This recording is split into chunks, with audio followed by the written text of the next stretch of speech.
Hello అందరూ ఎలా ఉన్నారు?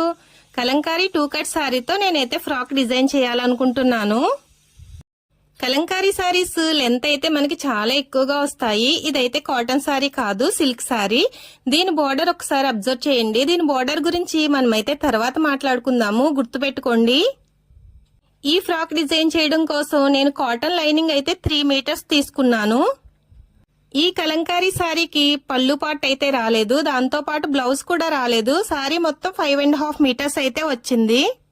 ఈ ఫ్రాక్ స్టిచ్ చేయగా నాకు 2 మీటర్స్ అయితే క్లాత్ అయితే మిగిలింది. దాంతో నేను వేరే ఏదైనా ప్లాన్ చేస్తాను. చూసారు కదా ఫ్రాక్ స్టిచ్చింగ్ చేసిన తర్వాత ఎంత నీట్ గా ఉందో.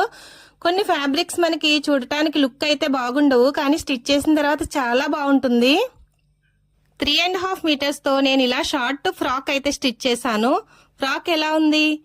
ఇప్పుడు ఈ ఫ్రాక్ వేసుకుంటే ఎలా ఉంటుందో కూడా చూపిస్తాను. నేను యోక్ పార్ట్ కి నేను బోర్డర్ పార్ట్ అయితే యూజ్ చేశాను. హ్యాండ్స్ కూడా డిజైన్ పార్టే యూజ్ చేసి బ్యాక్ అయితే ప్లెయిన్ ఇచ్చి డీప్ నెక్ ఇచ్చాను. బ్యాక్ డోరీస్ కూడా నేను అటాచ్ చేశాను. వేసుకుంటే ఇలా ఉంది లుక్ అయితే. ఈ ఫ్రాక్ మీకు నచ్చిందా? మరిన్ని ఐడియాస్ కోసం మా ఛానల్ అయితే సబ్స్క్రైబ్ చేసుకోండి, లైక్ చేసి షేర్ చేయండి.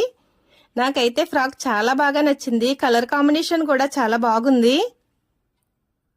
ఈ frock cutting and stitching video long video అయితే చేశాను. ఆ వీడియో నేనైతే అప్లోడ్ చేస్తాను, తప్పకుండా చూడండి. మీరు చాలా ఈజీగా నేర్చుకోవచ్చు ఫ్రాక్ స్టిచ్చింగ్ అనేది.